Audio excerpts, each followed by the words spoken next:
welcome everyone. I'm Sarah Snell Cooke, your host here at the Credit Union Connection. I was joined today by Randy Salser, who says that CUSOs might be the most underutilized competitive advantage in credit unions, and I'm inclined to agree.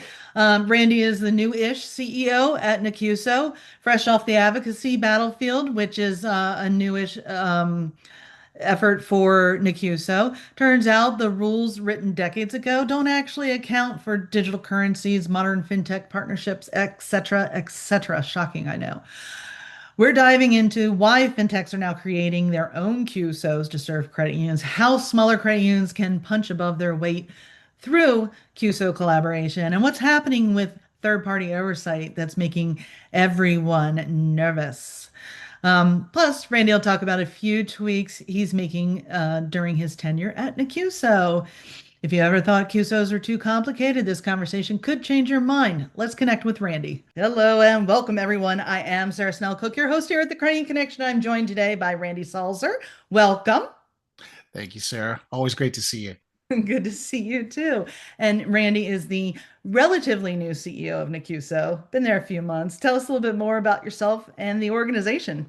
Yeah, so I guess it's going on 5 months now that I've been here, and it's been great. So I've spent 13 years in the industry now, or I guess 15 years in the industry, 13 years with NAFQ, and so I fell in love with credit unions there, and candidly didn't know much about them when I got there. So it was Mhm. funny even when the former CEO Dan called me and said, I'd like you to come take a look at this. I'm like, I don't know much about credit unions, and I certainly don't know anything about nonprofits. I came from the insurance sector, and so that was an interesting piece. But very quickly, like grew to like most folks, right? Like it's incredible how collaborative folks are and how they work together, and happy to share policies, procedures, ideas. Mhm.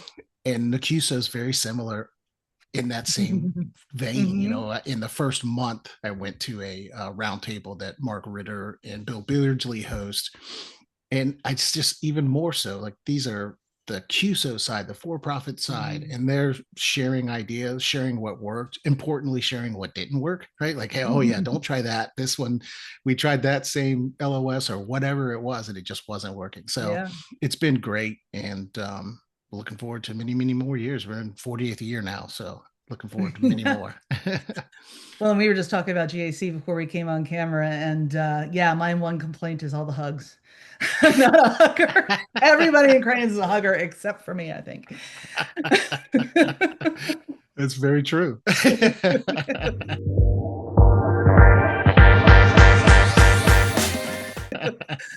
So, talk a little bit about the direction you're looking to take NACUSO.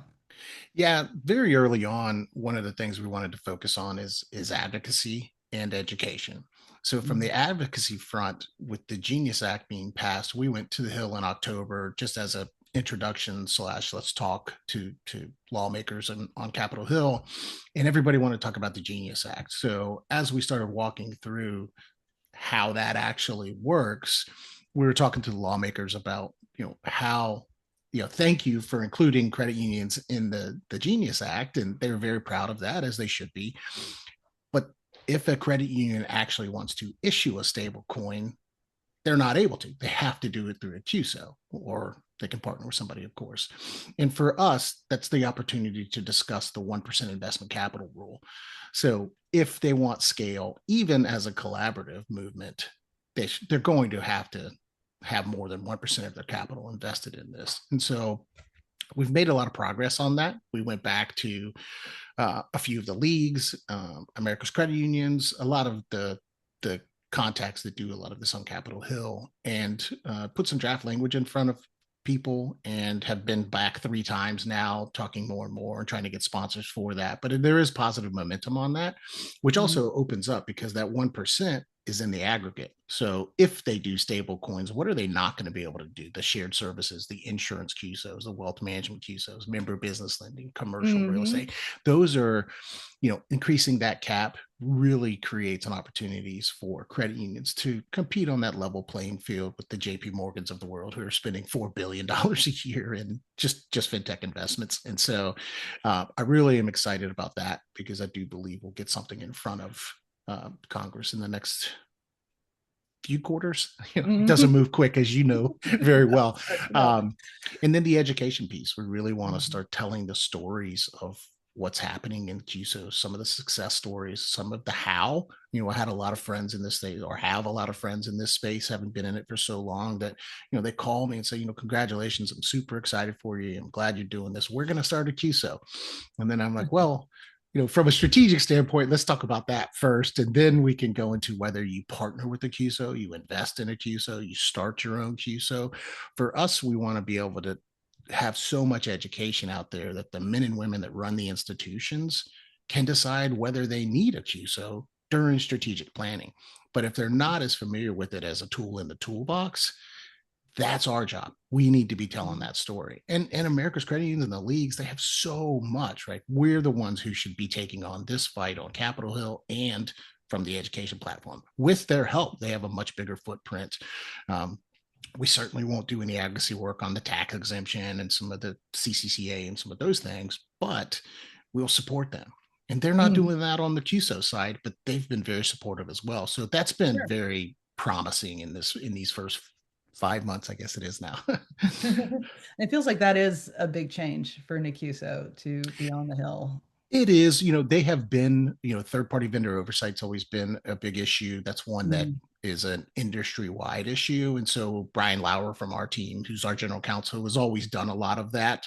But doing more of it and telling that story from the NACUSO side is really, really Mhm. important. And so I'm excited and also very, very, I feel promising that something will get done, before the end of the Mhm. year. Yeah, one of the things I think is so interesting is a lot of these fintechs coming in and either creating a CUSO or spinning off a CUSO. Um, Talk a little bit about that and the advantages there. Sure. I think it's interesting because for the credit unions, all of that is great. Like these fintechs really help them be innovative and help be seen on the same page as the Wells or the Chases or the JP Morgans of the world. And the fintechs coming into this space see that and they love the community aspect of it.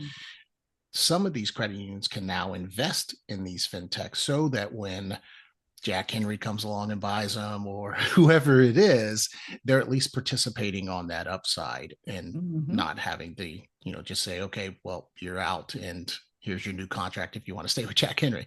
So I do like that side of it, but also just the ability for credit unions to be able to innovate at scale. The Mm-hmm. fintechs are really the way to do that. And also some of the CUSOs use those same fintechs to bring 30-year-old CUSOs that are commercial business lending or insurance. All of those fintechs are serving them as well. So we have CUSOs helping CUSOs inside this space as well. So I love all of the fintech activity in the space. Mm-hmm. And it helps credit union have a hand in Absolutely. guiding what comes next. Talk a little bit more. You mentioned briefly earlier the strategic reasons about having a CUSO. What are some Yeah, of those reasons? yeah. Some of the things that I like to see is shared ideas, right? So you can share capital, but sharing intellectual capital is almost equally as important, right? It's very hard for a $600 million, $400 million, $500 million credit union to afford a $300,000 a year data scientist.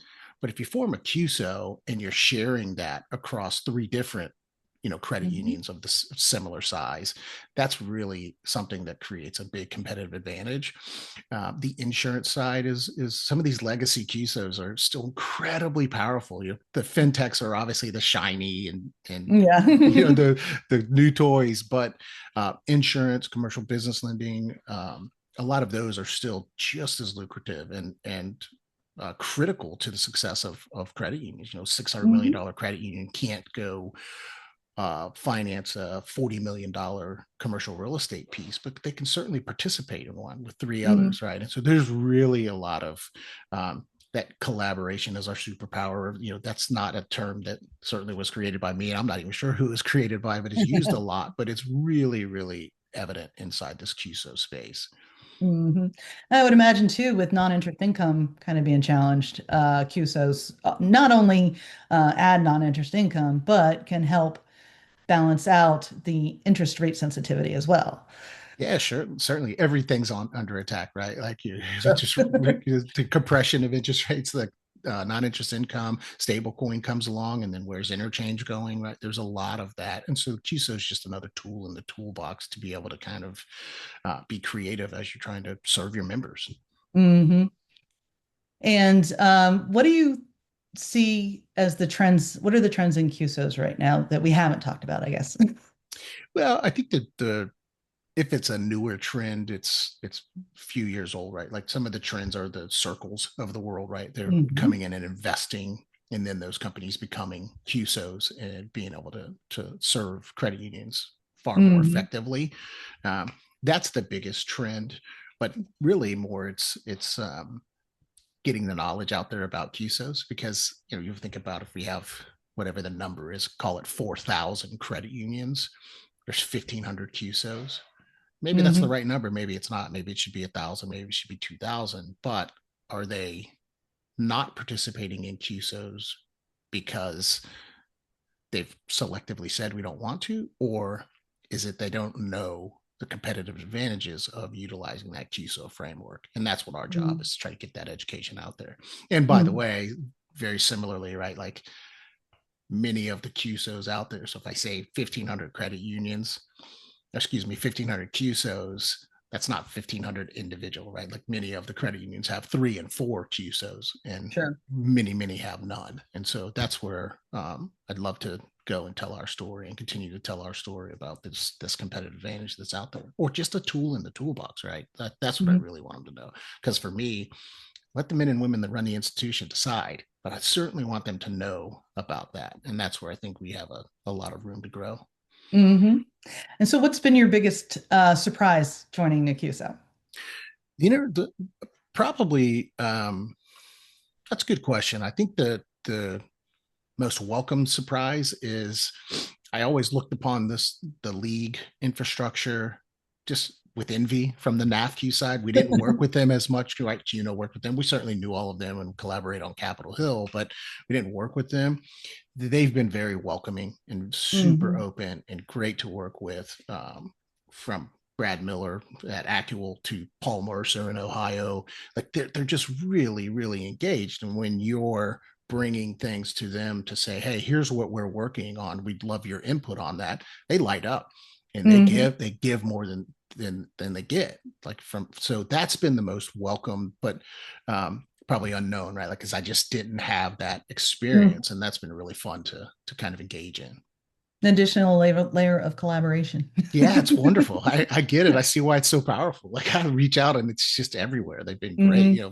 from leverage in the League of Credit Union affiliates to Texas to Ohio to like everywhere. It's just really impressive. Hmm.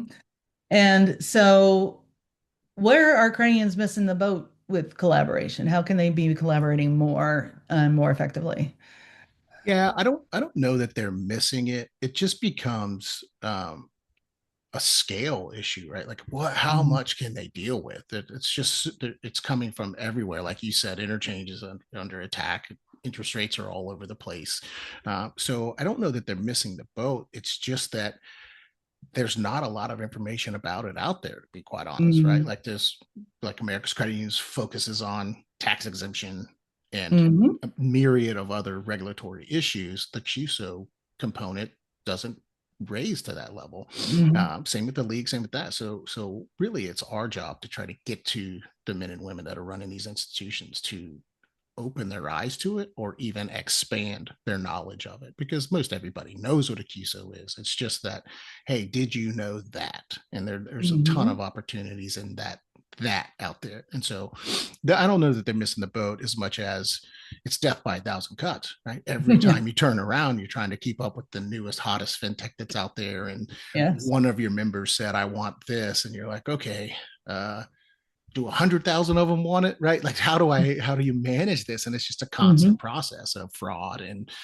regulatory burdens and all these other things that they're dealing with that um, I do believe there's a huge opportunity out there for this future, particularly in the next 3 to 5 years, right? Mhm. It's, competition's not going away. It's only getting more, especially with all of these non-bank entities coming in because of stablecoin, right? Like you tell Mhm. Walmart that they need 1-to-1 capital for stablecoins, they would give you 10-to-1. They've got more capital than anybody, right? Apple, Yeah. Facebook, Meta, but they also have a base of customers that creates a pretty scary proposition to me if I look at it and Mhm. say, okay, would you use a Walmart stablecoin because I can give you 10% off of your hunting supplies, which I go to Walmart to buy all my hunting stuff. Like yeah, yeah, I'd probably do that. Like I'm paying for it anyways. Why wouldn't I use that? Right. So then all of a Mhm. sudden, it's a really compelling use case because all of a sudden you have quite a few more Starbucks cards out there. Right? You think about the trillions of dollars that are on the Starbucks app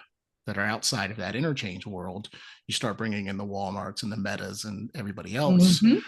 That's scary to me. So Mhm. I think the collaboration that we can do inside of a credit union CUSO is incredibly important. Absolutely, because we don't have the scale, period. That's right. That's None of right. us, all of us. That's right. That's right. Mhm.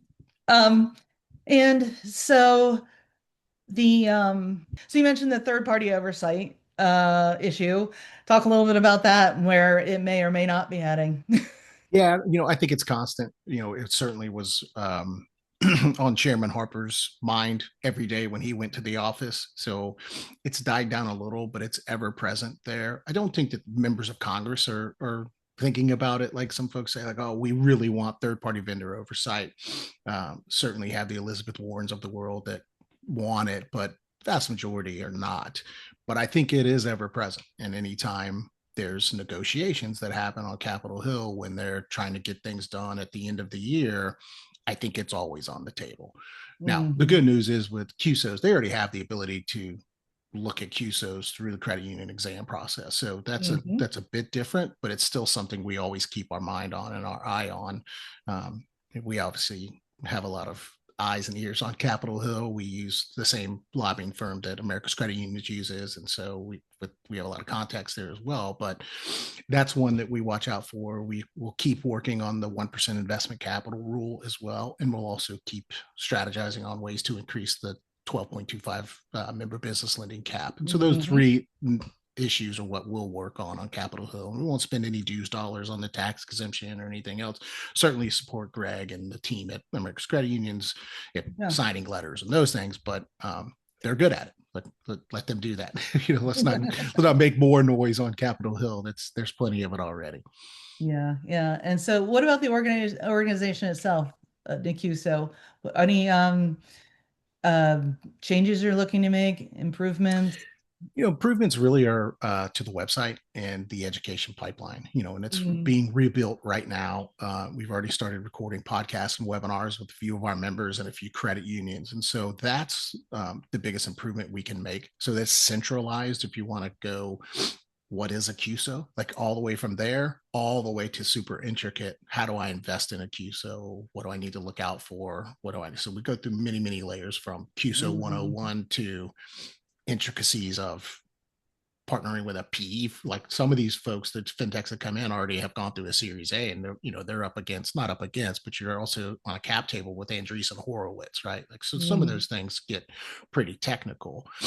So that's the biggest area that we're working on, and we've gone through all the this terminology better than me, but the whiteboarding, or not whiteboarding, but when they're rebuilding websites, they do all this. Do you like this or do you like that? frames, yeah, wireframe. Frames, wireframes. Yeah. So we've done all the wireframes and we're looking at those. And so I'm excited about relaunching it Mhm. in incredibly simplified format, still partnering with Callahan, who's been an incredible partner for NACUSO for many years to use to get the data to Mhm. institutions and to CUSOs, and working with Chairman Hopman and his team to get that data again like we used to many years ago. That was on the 5300, and then I guess back in 2015, 17, something like that, they changed it to where CUSOs self-reported and the credit unions didn't report. So that data is still technically at the NCUA somewhere, but it's not, we can't get to it. So that Right. when, if Sarah wanted to come and say,